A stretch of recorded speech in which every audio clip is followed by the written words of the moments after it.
Good morning students. कल हमने test cross पढ़ा था, उसी को कंटिन्यू करते हुए हम आज बैक क्रॉस पढ़ेंगे। बैक क्रॉस का मतलब होता है, क्रॉस का मतलब आप जानते हो संकरण करवाना, निषेचन करवाना। तो बैक क्रॉस का मतलब होता है पीछे की ओर, पिछली पीढ़ी से संकरण करवाना, यानी F1 जनरेशन को पेरेंट्स से क्रॉस करवाना। समझ रहे हैं आप मेरी बात? F1 जनरेशन को पेरेंट्स से क्रॉस करवाना। क्यों करवाते हैं क्रॉस? ये प्लांट में ही करवाते हैं, एनिमल्स में ऐसा पॉसिबल नहीं है। प्लांट में इसलिए करवाते हैं क्योंकि जो F1 पीढ़ी या F2 पीढ़ी, जो पीढ़ी दर पीढ़ी नए प्लांट आते जाते हैं, वो मिश्रित होते हैं, मिश्रण होते हैं। उनमें अगर हम कुछ अच्छा गुण लाना चाहते हैं तो हमें वाइल्ड जीन चाहिए। वाइल्ड जीन का मतलब जो शुद्ध है। शुद्ध कौन है? पेरेंट्स है। ठीक है।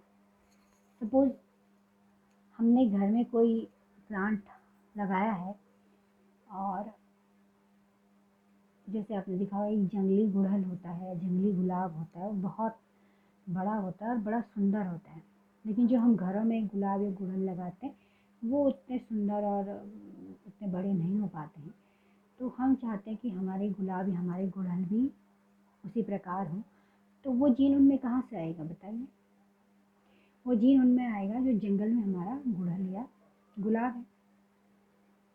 तो हमें जंगल से जो जंगल में जो गुड़हल और गुलाब है वो पेरेंट्स है उसका, वो शुद्ध फॉर्म है। पेरेंट्स क्यों है? वो शुद्ध है। ठीक है। तो यहाँ पे हमें उससे क्रॉस कराना पड़ेगा। क्रॉस कराने के लिए आप जानते हैं हमें क्या कराना पड़ता है? एमैस्कुलेशन कराना पड़ता है। ठीक है। तो यही बैक क्रॉस है कि जो F1 पीढ़ी में हमें प्रोजेनी मिली है उसको हम क्रॉस करवाते हैं किसी भी एक पेरेंट्स से। तो पेरेंट्स हमारा वो प्रभावी भी हो सकता है और अप्रभावी भी हो सकता है। ठीक है। इसका उपयोग क्या है? जनकों के लक्षणों को और बेहतर बनाने के लिए। ठीक है। हम कुछ और नया जो पीढ़ियाँ आगे बढ़ रही हैं उनमें कुछ और अच्छी क्वालिटी लाना चाहते हैं। जैसे उसमें रोग प्रतिरोधक क्षमता बढ़ाना चाहता है या उसकी गुणवत्ता बढ़ाना चाहते हैं, तो इसलिए हम बैक क्रॉस करवाते हैं। ठीक है। तो संकर के साथ अनेकानेक बार जनक के क्रॉस कराने पर जनक के अच्छे लक्षण उसमें आ जाते हैं। क्लियर? अब हम पढ़ने जा रहे हैं, हम मोनोहाइब्रिड क्रॉस पढ़ रहे थे। ठीक है। हम क्या पढ़ रहे थे? मोनोहाइब्रिड क्रॉस हम पढ़ रहे हैं। जानते मोनोहाइब्रिड क्रॉस क्या है? मोनोहाइब्रिड क्रॉस यानी एक लक्षण को लेके किया गया क्रॉस। उसमें हमने पहला लॉ क्या पढ़ा था? प्रभाविता का नियम पढ़ा था, जिसमें हमने बताया था केवल एक जना क्या होता है? प्रभावी होता है और एक अप्रभावी होता है, एक उसके पीछे छुप जाता है। तो इसके मैंने दो अपवाद आपको यहाँ पे करवाए थे। अपवाद भी मैंने इसके दो कराए थे आपको, अपूर्ण प्रभाविता और सह प्रभाविता।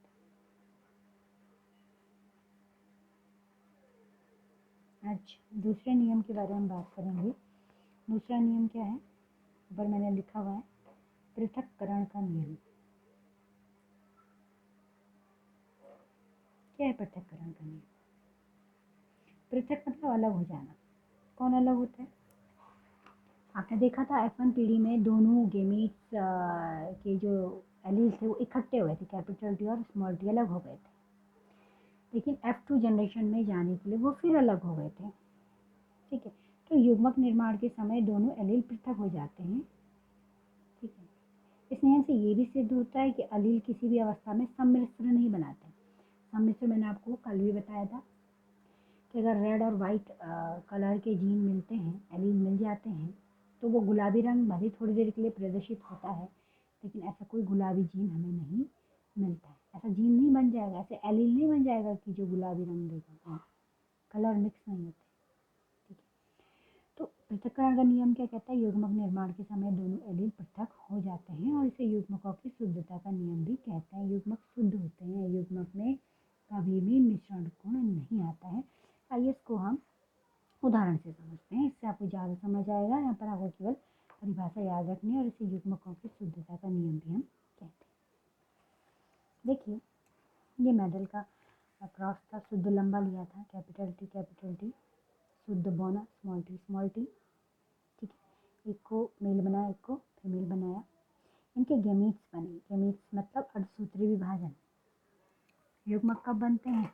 जब अर्धसूत्री विभाजन होता है। तो स्मॉल टी दो गेमीट बन गए, इधर कैपिटल टी दो गेमीट बन गए। ये हमारा पनेट स्क्वायर है। ठीक है, हम इसको ऐसे बनाते थे ना, इसको मैंने अभी इस तरीके से शेप दी थी। ठीक है, तो ये मैंने दो गेमीट इधर लिखे, दो गेमीट इधर रखे, इनको क्रॉस कराया, capital T small T, capital T small T, इस टी को इस टी से, कैपिटल टी स्मॉल टी, ठीक है, कैपिटल टी स्मॉल टी। तो मैंने यहाँ पे एक चित्र भी बनाया है। चारों पौधे जो है लंबे हैं, लेकिन लंबे तो हैं, ये कैसे संकर है, जैसा युग्मजी है ना, कैपिटल टी स्मॉल टी है। ठीक है, लंबा ये भी था, ये शुद्ध लंबा है, कैपिटल टी, और लंबे ये भी हैं, पर ये संकर लंबे। कैसे लंबे हैं? संकर लंबे। ठीक है, अब हमने इसको नेक्स्ट जनरेशन के लिए क्या करवाया? स्वपरागण कराया। तो ये दोनों लंबे पौधे हैं, दोनों संकर हैं, capital T small T, capital T small T. Gamete क्या बने? देखिए, यहाँ पर ऐसा नहीं था कि एक लंबा जीन और एक छोटा जीन मिलने से पौधा मध्यम हाइट का हमको मिला, ऐसा तो नहीं था ना, ये सम्मिश्रण नहीं है। और गेमीट बनते समय, देखिए गेमीट बन रहे हैं, तो यही परिभाषा मैंने अभी आपको बताई थी कि गेमीट बनते समय ये जो एलील होते हैं पृथक हो जाते हैं, पृथक हो गए, कैपिटल टी अलग स्मॉल टी अलग। इसी को युग्मकों की शुद्धता का नियम कहते हैं कि गेमीट शुद्ध है। गेमीट क्या है? शुद्ध है। ऐसे इधर भी दो गेमीट बने, अब इनको क्रॉस कराएं, कैपिटल टी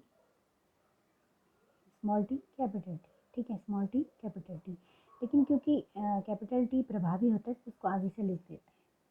ठीक है, इसको हम आगे से लिखना ज़्यादा अच्छा मानते हैं। नेक्स्ट क्रॉस कराया, T capital T small T और स्मॉल टी। ठीक है, सॉरी, ये यहाँ पे आपका स्मॉल टी होगा। तो आप देखिए कि जो F2 जनरेशन आई उसमें ये जो छोटा वाला जीन था जो यहाँ छुप गया था, ये तो प्रभाविता का नियम है, एक प्रभावी होगा एक अप्रभावी। तो ये छोटा वाला जीन है जो यहाँ छुप गया था, उसने यहाँ अपने को शो कर दिया बेटा, यहाँ पे शो हो गया। और ये दो क्या हैं? ये तीन क्या है? लंबे हैं। ठीक, अब यहाँ पर एक फिनोटिपिक रेशियो और जीनोटिपिक रेशियो होता है। फिनोटिपिक मतलब आपको कैसे दिख रहे हैं इसमें, ये तीन लंबे दिख रहे हैं और एक छोटा। तो फिनोटिपिक रेशियो क्या होता है? 3:1, तीन लंबे एक छोटा। और जीनोटिपिक रेशियो क्या होता है? जीनोटिपिक रेशियो मतलब ये जो तीन लंबे हैं, ये तीन लंबे का जो जीन स्ट्रक्चर है क्या वो समान है? नहीं है। देखिए, एक के जीन में कैपिटल टी और दो के जीन में capital T small T, capital T small T. यानी ये जो लंबे हैं, तो लंबे में एक शुद्ध लंबा है और दो संकर लंबे हैं, और बौना तो एक ही है। तो जीनोटिपिक रेशियो क्या था? 1:2:1।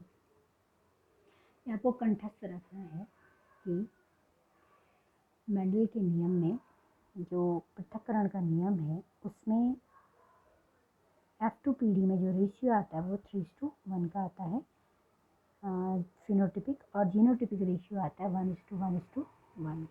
ठीक है, तो एक और एग्जाम्पल से हम समझते हैं, एक और एग्जाम्पल करते हैं, क्योंकि इसको हम और एग्जाम्पल से समझते हैं। ये देखिए, ये है आपका बैंगनी फूल।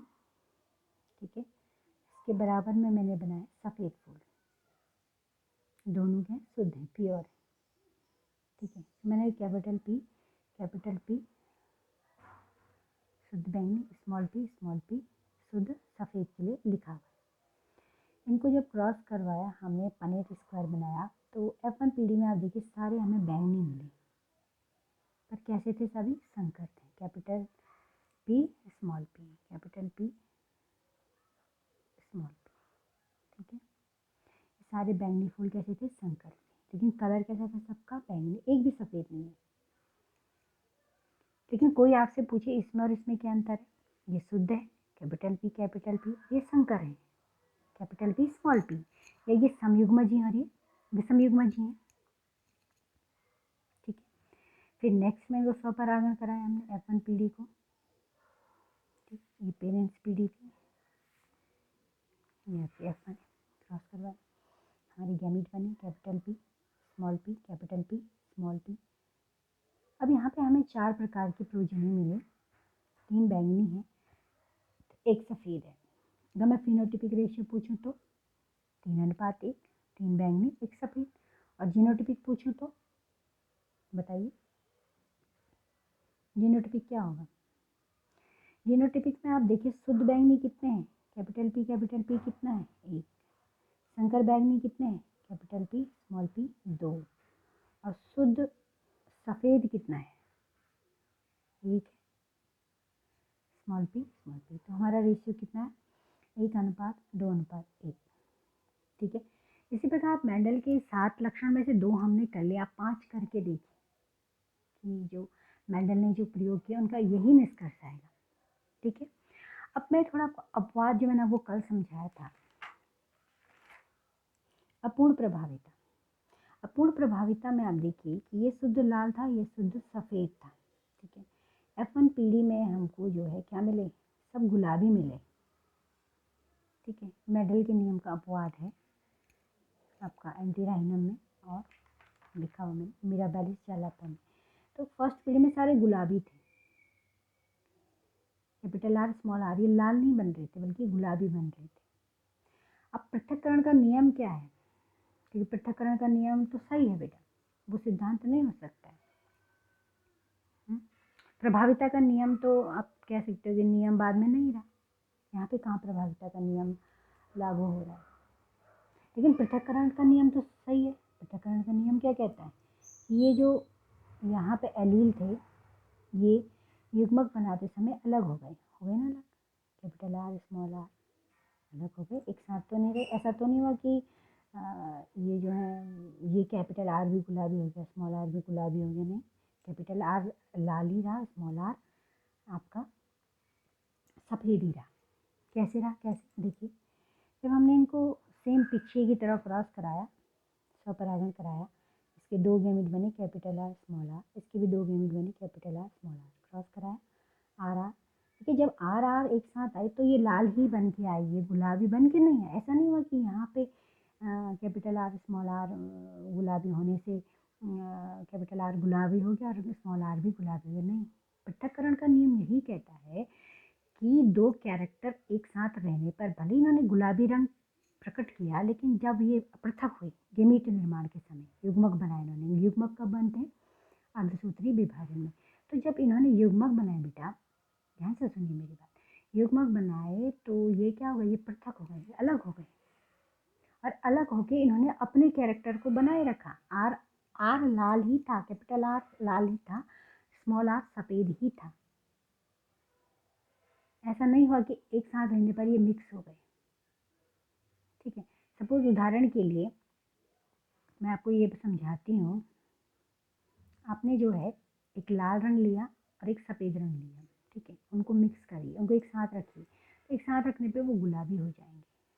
तो क्या आप उस गुलाबी में से लाल और सफ़ेद को अलग कर सकते हैं, नहीं कर सकते, क्योंकि वो गुलाबी रंग बन चुका है, वो सम्मिश्र हो गया। जो सम्मिश्र मैंने यहाँ पे शब्द यूज़ किया था, ये वाला, ये वही होता है, मिश्र हो गया, वो गुलाबी रंग बन गया, समझ गए। वो अब गुलाबी का गुलाबी ही रहेगा, वो आपका सफ़ेद और लाल में अलग नहीं होगा। लेकिन जीन के एलील में ऐसा नहीं होता है। जीन के एलील में जब वो लाल अलग हुआ, सफ़ेद अलग हुआ, तो वो फिर लाल रंग दिखाएगा अपना, और सफ़ेद वाला अपना सफ़ेद रंग दिखाएगा। हाँ, जब वो एक साथ आएंगे तो वो गुलाबी रंग दिखाएंगे। तो पृथक्करण का जो नियम है, मेंडल का जो दूसरा नियम है, वो आज भी नियम ही है। ठीक है, ये मैं क्यों बता रही हूँ, क्योंकि आज कई बुक्स में जो है ये माना जाता है कि 2 ही नियम आज फॉलो होते हैं। ठीक है, प्रभाविता का जो नियम है उसको नियम नहीं माना जाता, उसको सिद्धांत माना जाता है। ठीक है, हम मेडल के अनुसार वो नियम है, लेकिन आधुनिक टर्म में, आज के टर्म में उसको सिद्धांत कहा जाता है। तो ये देखिए, जब ये गेमीट पृथक हुए, capital R small R, capital R small R, इन्होंने जब फिर से जो है प्रायिकता इनके अंदर जो है कॉम्बिनेशन हुआ, तो आर आर लाल बना, स्मॉल आर सफ़ेद बना, और ये फिर गुलाबी रहा, ये फिर गुलाबी रहा। इनका अब अगर आप देखो फिनोटिपिक रेशियो क्या है, 1 लाल 2 गुलाबी 1 सफ़ेद, 1 लाल 2 गुलाबी 1 सफ़ेद। अब जीनोटिपिक देखिए, जीनोटिपिक में लाल वाले आर आर वाला एक ही है तो 1 अनुपात, कैपिटल आर स्मॉल आर वाले 2 हैं तो 2, और स्मॉल आर वाला 1 है तो 1। तो इसका फिनोटिपिक और जीनोटिपिक रेशियो 1:2:1 है, दोनों केसेस में, फिनोटाइप भी और जीनोटाइप भी। जबकि यहाँ क्या है मेडल के नियम में, फिनोटिपिक रेशियो है 3:1 और जीनोटिपिक रेशियो है 1:2:1। ठीक, तो ये आपको बिल्कुल दिमाग में याद रखना है कि किस समय क्या रेशियो आता है, रेशियो पूछा जाता है। तो आज मैं आपको इतना ही बताऊंगी, और मैं साथ ही आपको बोलना चाहूँगी कि इसके जो 5 और कैरेक्टर हैं वो आप मुझे करके तुरंत जो है, जैसे आप ये वीडियो देखें, वो 5 मुझे करके जो है आप मुझे व्हाट्सएप ग्रुप में उनको शेयर कर दीजिए। आपका होमवर्क है, ये आपकी प्रैक्टिस भी हो जाएगी, जितना प्रैक्टिस करेंगे उतना आपको समझ में आएगा। ठीक है, इससे आगे मैं आपको कल पढ़ाऊँगी।